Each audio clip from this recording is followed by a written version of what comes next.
सुविधा क्लिनिक उपस्थित आहेत, खरोखर त्यांचे देखील मनपूर्वक आभार मानतोय। त्याचप्रमाणे या ठिकाणी उपस्थित सन्माननीय माझा मित्र परिवार, त्यामध्ये सन्माननीय आमचे पांचाळ काका आहेत, समस्त पांचाळ बंधू आणि माझे मित्र परिवार या ठिकाणी उपस्थित आहेत, त्यांचे देखील मनपूर्वक आभार मानतोय। त्याचप्रमाणे सन्माननीय व्यासपीठावर उपस्थित सन्माननीय दिवाकर खाडी साहेब, राजू पाटील साहेब, प्रफुल्ल सुगारे, आमचे तुरेवाले शाहीर आहेत राजापूरचे, त्यांचे देखील मनपूर्वक आभार। समस्त युट्यूब वाले त्यांचे देखील मनपूर्वक आभार मानतोय। आज उत्कृष्ट अशी साऊंड सिस्टीम आहे, त्या आपल्या साऊंडवाल्या माऊलींचे मनपूर्वक आभार मानतोय। त्यांना उदंड आयुष्य लाभू दे आणि त्यांच्या या धंद्यामध्ये त्यांना बरकत प्राप्त होऊ दे अशी परमेश्वराची प्रार्थना करतोय। आज आमच्या प्रमोदजी हरियाण बुवा यांच्या पटशिष्ट सन्माननीय प्रदीपजी राऊळ या ठिकाणी उपस्थित आहेत, त्यांचे देखील मनपूर्वक आभार मानतोय। आज समीरजी कदम बुवा यांना पक्कासाद करतात, सन्माननीय माझे परममित्र सागर कदम आणि तबल्यावरती आहेत विराज पेडणेकर आणि त्यांची कोरस मंडळी, त्यांचे देखील आभार मानतोय। त्याचप्रमाणे आम्हाला पक्कासाद करतात सन्माननीय विशाल रासव आणि ओंकार मडव, त्याचप्रमाणे आमची कोरस मंडळी, त्यांचे देखील आभार मानतोय। त्याचप्रमाणे जवळेकर गावावरून माझे परममित्र सन्माननीय शिंदे आणि बब्या या ठिकाणी वेळापळकर उपस्थित, त्यांचे देखील मनपूर्वक आभार मानतोय। नॅशनल मित्रमंडळ इंदिरानगर जोगेश्वरी पूर्व यांच्या संयुक्त विद्यमाने आज या ठिकाणी साई भंडारा आणि सत्यनारायणाची महापूजा अतिशय मोठ्या थाटामाटामध्ये पार पडतो हा सोहळा। आणि त्या सोहळ्याच्या निमित्तानं टेबलवादी भजनाचा जगती सामना आयोजित केलाय। प्रथमतः सर्वांचे मनपूर्वक आभार मानून या भजन रसिकांमध्ये अनेक नामवंत भजनी कलावंत असतील, दशावतारी कलावंत असतील, सामान्य नाच मंडळावाले कलावंत असतील, वारकरी संप्रदाय भजनी लोक असतील, शक्ती तुऱ्यावाले कलावंत असतील, तुम्हा सर्वांच्या चरणाची नतमस्तक होऊन संपूर्ण जगाचा आराध्य गणपती गजाननाचे नतमस्तक होऊन त्याची देवता आता सरस्वती मातेचे विष्णू आराधक महाराष्ट्राचे आराध्य दैवत छत्रपती शिवाजी महाराजांना मानाचा मुजरा करून आई भवानीच्या नतमस्तक होऊन हिंदुत्व सम्राट राजकीय बाळासाहेब ठाकरे यांना आदरांजली अर्पण करून तुम्हा सगळ्या सर्व भक्तांच्या श्रोतेजनांच्या आशीर्वादाने आचार्य हरिभटांच्या श्रेष्ठ प्रथम परवाना जय महाराष्ट्र, जय महाराष्ट्र, जय महाराष्ट्र, जय महाराष्ट्र।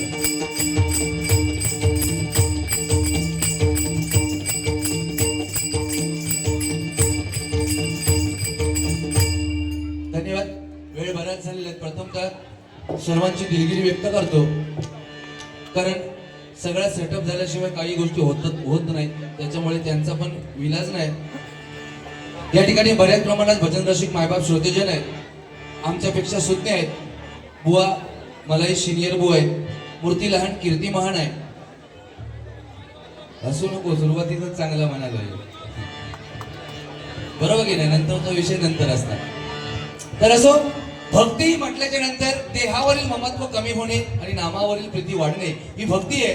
कारण लक्षात एकच गोष्ट लक्षात ठेवली पाहिजे, शंकराने सुद्धा आपला आत्मलिंग देणं भाग पडलं तो भक्त रावण आहे की नाही। रावणाचा एक गुण सोडून द्यायचा आपण, पण शंकराला सुद्धा आपला आत्मलिंग देणं भाग पडलं तो भक्त रावण, ज्याला उकळत्या तेलात टाकून सुद्धा ज्याच्या केसाला धक्का लागला नाही तो भक्त प्रल्हाद, आणि ज्याच्यासाठी देवाला आपलं देऊळ फिरवावं लागलं ते भक्त संत नामदेवराय महाराज। एवढी भक्ती श्रेष्ठ आहे, म्हणून नवविध भक्तीमध्ये श्रवणी भक्ती श्रेष्ठ आहे आणि आमच्यापेक्षा तुम्ही श्रेष्ठ आहेत। एकदा जोरदार टाळ्या मायबाप श्रोतेजनांसाठी झाल्या पाहिजेत, है की नाही।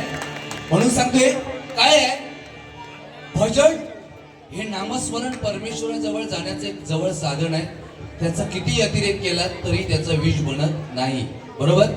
पण कोणत्याही गोष्टीचा जर अतिरेक केला तर त्याचं विष बनतं, हे 100% उदाहरण। पैसा जास्त असला तरी जीवावर बेतणार, है की नाही। जर हातात चैनी घालून, हातात गळ्यात चैनी घालून, हातात अंगठ्या घालून जर बाजारात आम्ही फिरलाव ना, कदाचित आमच्यावर चोराची नजर असू शकता, तर सोनाच माग झाला, बरोबर की नाही।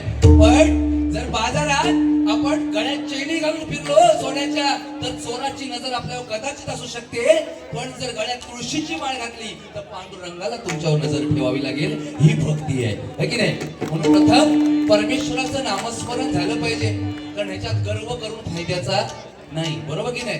कारण रेड्याच्या मस्तकावर हात ठेवताच वेद बोलावेच लागले, बरोबर की नाही। रेड्याच्या मस्तकावर हात ठेवताच वेद बोलावेच लागले, निर्जीव भिंतीला आदेश देताच आकाश मार्गे चालावेच लागले आणि जो वाघावर बसून आला चांगदेव त्याला उतरून माऊली समोर नतमस्तक व्हावंच लागलं. ही भक्ती आहे. बरोबर. प्रथम तर नामस्मरण झालं पाहिजे. आणि नॅशनल मित्रमंडळ खरोखरच इंदिरानगर जोगेश्वरी पूर्व भव्य दिव्य असा हा सोहळा आहे. साई भंडार आहे. सर्वांनी साई भंडाराचा आस्वाद घ्यायचा आहे. मनपूर्वक सर्वांचे आभार मानतो.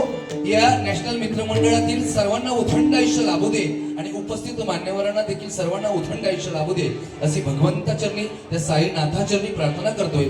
आणि या ठिकाणी प्रथमतः नामस्मरणाला सुरुवात करतोय. जास्त बघा.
शून्य ब्रह्मांडामध्ये जर प्रथम उत्पत्ती कोणाची असेल तर ओंकाराची आहे. आणि तिथून 3 अक्षर अकार ओकार मकार आणि अकार ओकार मकारापासून 16 कलांची निर्मिती आहे. आणि 16 कला या तुमच्या आणि आमच्यामध्येच आहेत. 5 मानेपासून वरती, 5 मानेपासून खालती, 5 पंचमहाभूत, 16व मन आणि इथून प्रथम पुरुषाची निर्मिती आहे. म्हणून तुम्हा सर्वांचं मूळ बीज ओंकार आहे आणि देव देवतांचं मूळ बीज ओंकार आहे. म्हणून प्रथम हरिभजनाची सुरुवात त्या ओंकारापासून. मूळ बीज ओंकार ह्या तुम्ही जाणा. मूळ बीज ओंकार ह्या तुम्ही जाणा. अकार उकार मकार त्यापासून. अकार उकार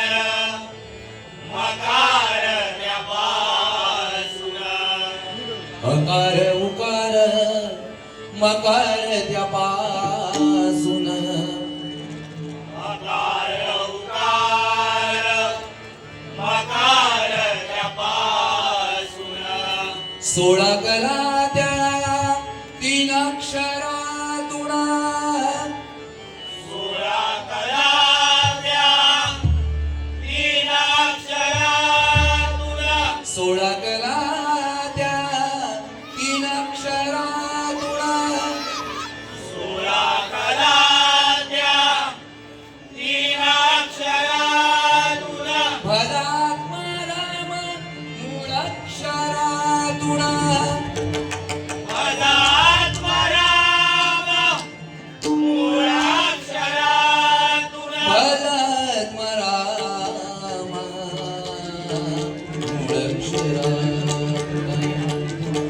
कैलास राणा शिवचंद्र मोळी.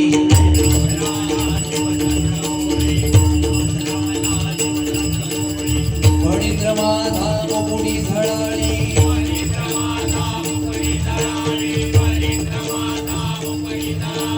कारुण्य सिंधू भवदुःखहारी.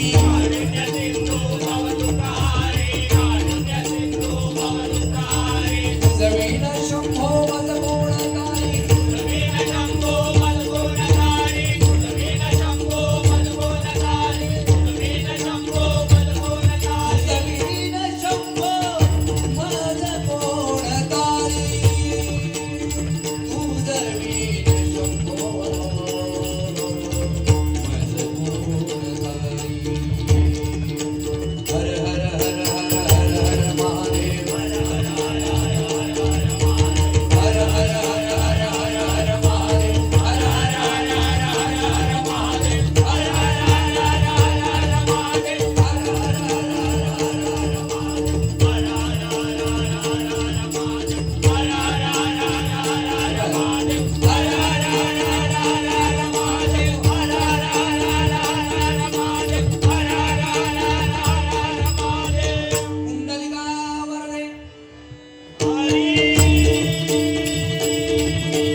भवानी, आई पटकी देवी, आई मीना देवी, आई मुक्ता देवी, श्रीद्वाई, गीता देवी,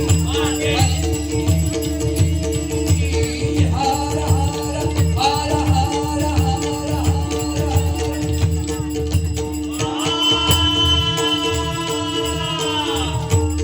सुप्रसिद्ध भजनकार गुरुवर्य प्रमोदजी हरियाण बोल बजरंग छत्रपती शिवाजी धर्मवीर छत्रपती संभाजी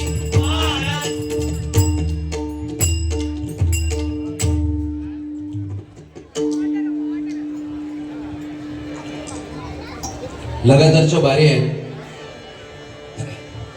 अतिशय थंडीचं वातावरण गावच्या ठिकाणी. काल आम्ही दोघं जण कुडाळमध्ये होतो, नेरूळ गावामध्ये दोघांची वारी होती. आज आम्ही इकडे आहोत. ठीक आहे, उत्कृष्ट साऊंड सिस्टीम आहे. खरोखरच एकदा साऊंडवाल्यांसाठी जोरदार टाळ्या पण जाऊ देत. आयुष्यामध्ये एकच गोष्ट लक्षात ठेवायची आहे, कर्म ज्याचं चांगलं आहे ना त्याच्या संगाती सर्व काही जाणार आहे की नाही. काळ कोरोनाचा आम्ही सर्वांनी बघितला आणि त्यानंतर सुद्धा आम्ही या नामस्मरणामध्ये आहोत. याचं एकमेव जर कारण काय असेल ना तर परमेश्वराच्या ठिकाणी आपली पूर्वपुण्य येईल. म्हणून आजही आपण सर्वजण या नामस्मरणामध्ये दंग आहोत. खरोखर भगवंताच्या चरणी प्रार्थना करतो की सर्वांना उदंड आयुष्य लाभू दे आणि तुम्हा सर्वांच्या घरी सुख समृद्धी सदैव नांदू देत अशी परमेश्वराच्या प्रार्थना करतो. आज आमच्या जोडीवाले बुवा समीरजी कदम बुवा, मूर्ती लहान आहे पण कीर्ती खूप महान आहे. सत्य आहे, जे चांगलं आहे ते नेहमी चांगलं बोलणारा जांभळे बुवा आहे. दिसताच गुलाम तसो भारी आहे. आता वर काय नाही, बिल्डिंग वरनं कोण काय मारणार नाही, काळजी करू. तो घाबरता, बाकी काय नाही. वरनं कोणीतरी काय मारला तर खाली चिरडून जाईल. मग बाकी मस्त आहे, सुंदर आहे. काय बोलायचं मला जरा टेन्शन येतं. आई शब्दाचं लहान भावासारखं. पण काळजी करू नका, जेवढा चांगला देता येईल तेवढा 100% देणार. कारण एक आहे, भगवद्गीतेमध्ये श्रीकृष्णाने सुंदर सांगितले, स्वार्थी बनण्यापेक्षा सारथी बना. स्वार्थी बनण्यापेक्षा सारथी बना. आयुष्याची नौका तुमच्या तरल्याशिवाय राहणार नाही. म्हणून भगवद्गीतेचा पहिलं हे उदाहरण आपण डोळ्यासमोर ठेवून प्रथमतः नामस्मरणाची सुरुवात करूया.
तुमच्या फक्त टाळ्यांचा आशीर्वाद आम्हा दोन्ही कलाकारांसाठी द्या, कारण वेळ फार कमी आहे आणि त्या वेळेमध्ये आम्ही दोन्ही कलाकार पूर्ण करण्याचा प्रयत्न करणार आहे. भजन काय एकामेकाला बोलण्यासाठी बरंच काय आहे, पण चांगलं जे द्यायचं ते द्यायचे, बरोबर की नाही? कारण हा महाराष्ट्र आमच्या छत्रपती शिवाजी महाराजांनी आम्हाला दिलाय, बरोबर की नाही? त्यांचे उपकार आहे आमच्यावर. कारण लक्षात घ्या, आज एखादी आई आपल्या मुलाला रात्रीचं बाहेर जर अमावस्या जरी असली ना तरी सोडायला घाबरते, बरोबर की नाही? पण आमच्या जिजाऊ मातेने आमच्यावरती उपकार केलेले आहेत. कारण रात्रीची अमावस्या जरी असली ना तरी छत्रपती शिवाजी महाराजांना कधी रोखलं नाही. म्हणून आज जे गड किल्ले दिसतात ना त्याचं एकमेव प्रतीक म्हणजे छत्रपती शिवाजी महाराज काळ रात्र जरी असली तरी आमच्यासाठी लढले, मुघलांबरोबर लढले आणि या महाराष्ट्राला जे काही दिले स्वराज्य त्याचं एकमेव कारण छत्रपती शिवाजी महाराज. एकदा जोरदार टाळ्या महाराजांसाठी होऊन जाऊ दे, है की नाही? आम्हाला शाळेमध्ये श्यामच्या आई शिकवले, पण श्यामचा बाबा आम्हाला शिकवला नाही, बरोबर की नाही? श्यामची आई सगळ्यांना माहिती आहे, कारण त्याचं पुस्तक निघालं, पण श्यामचा बाबाचं पुस्तक कोणी काढलं नाही, है की नाही? छत्रपती शिवाजी महाराज घडले, आऊस साहेबांपुढे घडले, आम्ही छाती ठोकपणे सांगतो. पण त्याच माझ्या राजासाठी मुघलांकडे हातात बेड्या ठोकून घेणारा शहाजी राजा आपल्याला विसरता कामा नये. मंडळी लक्षात घ्या, कृष्ण गोकुळात वाढलाय ना, त्रिवळ सत्य आहे, पण त्याच कृष्णाला रात्री 12 वाजता यमुना पार करणारा वसुदेव बाप आपल्याला विसरता कामा नये. लक्षात घ्या, राम वनवासाला गेलाय, राम वनवासाला गेलाय, पण घरात पुत्र शोकाने राजा दशरथ मेला. हे लक्ष ठेवलं पाहिजे, बाप कळला पाहिजे. तरुण पिढीला माझं एकच सांगणं आहे, एक वेळ रामायण नाही कळलं तरी चालेल, एक वेळ महाभारत नाही कळलं तरी चालेल, एक वेळ भगवद्गीताही तुम्हाला नाही समजले तरी चालेल, पण बाप नावाचा ग्रंथ कळला पाहिजे. त्याला बाप कळला, त्याला संसाराचा ताप भरला, आणि ज्याला आई कळली त्याला पुण्याची कमाई केली. बाकी काय आहे लक्षात घ्या, गोट्यात गाई, शिर्डीत साई, महाराष्ट्रात शिवशाही, याच्याशिवाय आम्हाला कोणताच पर्याय नाही, कोणताच पर्याय नाही. म्हणून छत्रपती दैवत आमचे मुखी दुसरे नाव नाही, छत्रपती दैवत आमचे मुखी दुसरे नाव नाही. ज्याला भगव्याची लाज वाटते ती हिंदूंची औलाद नाही, ती हिंदूंची औलाद नाही, ती हिंदूंची औलाद नाही. की नाही? एकदा जोरदार टाळ्या झाल्या पाहिजे, जोरदार टाळ्या झाल्या पाहिजे. काय बुवा अतिशय सुंदर बुवा आहे, मूर्तीलायन कीर्तिमान सुरुवातीक सांगितलंय, पण कबड्डीपट्टू एक नंबर चुआ, ढेंगात ना घुसून खाई जाता त्याचा पत्तो नाही. बघा जरा हो, ते मुंबई गोव्याचं काम करून टाका पटकन.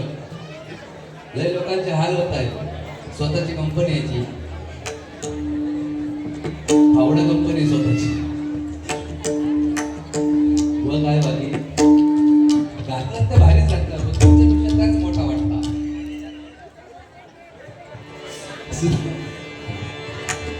एक लक्षात घ्या, मनोरंजन म्हणून एकमेकाला बोलणार टक्केवार.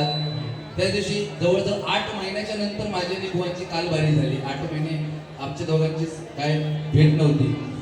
पण 8 महिन्याच्या नंतर बाहेर ठरल्यावर माका फोन केला, थांबळे म्हटलं काय झाला काय अरे एवढे दिवस काय तुला आठवण नाही राज नाही काय म्हणता सगळं व्यवस्थित पण झाला म्हणता एक गोंधळ झालो म्हटलं अरे काय झाला काय नाही म्हणतो हल्ली मग चष्मा लागलो आता काढून ठेवला ना म्हटलं अरे चष्मा लागला याच्यात वाईट काय वाटायचं आता काय वयाच्या मनात सगळ्यांना लागतो चष्मा आता किती आजोबा काका बसलेले चष्मा लागला बरोबर की नाही लहान लहान पोरांना पण चष्मा लागतो याच्यात वाईट काय वाटायचा तर म्हणता नाही चष्मा लागला याचा वाईट वाटत नाही रे मला मग म्हटलं तुला वाईट वाटता कसला म्हणतात चष्मा लावून घराच्या बाहेर पडलंच बस की शेजारी म्हणतात तुम्ही चष्म्यात छान दिसत नाही अरे म्हटलं शेजारीनेच म्हणता ना बघा ते तिचा कामाचा म्हणणं चष्म्यात छान दिसत नाही म्हणून तर तू आपला काढून टाक चष्मा अरे म्हणता मी चष्मा काढेन रे पण मी चष्मा काढलो की माका शेजारी दिसत नाही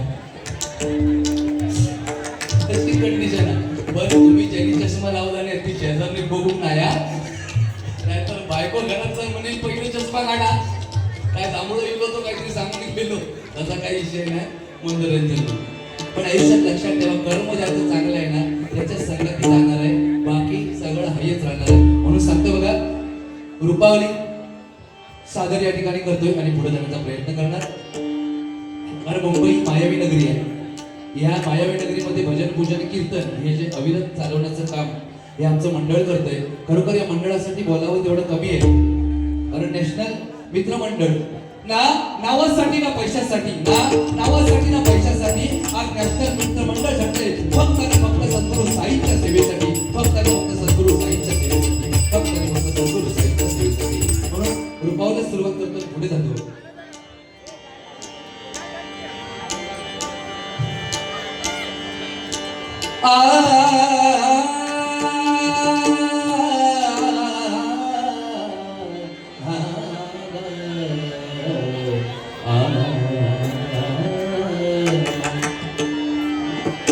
रूप पाहता लोचनी सुख झाले हो साजनी रूप पाहता लोचनी सुख झाले हो साजनी तो हा विठ्ठल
दोन्ही हात एकत्र करून केले पाहिजे कारण योगी 28 विटेवरी उभा वापरली रघुमाई तिचे दिवे शोभा कुंडली काचा भेटी परब्रह्म आलेगा चरणी वाहे भीम उद्धरिलेगा परमेश्वराची सेवा केल्याच्या नंतर तो तुम्हाला पावेल की नाही सांगता येत नाही पण आई वडिलांची सेवा करा काशीचा विश्वेश्वर सुद्धा तुमच्या घरात आल्याशिवाय राहणार नाही याचं नितांत उदाहरण पंढरीचा पांडुरंग विटेवरती उभा आहे म्हणून म्हणतो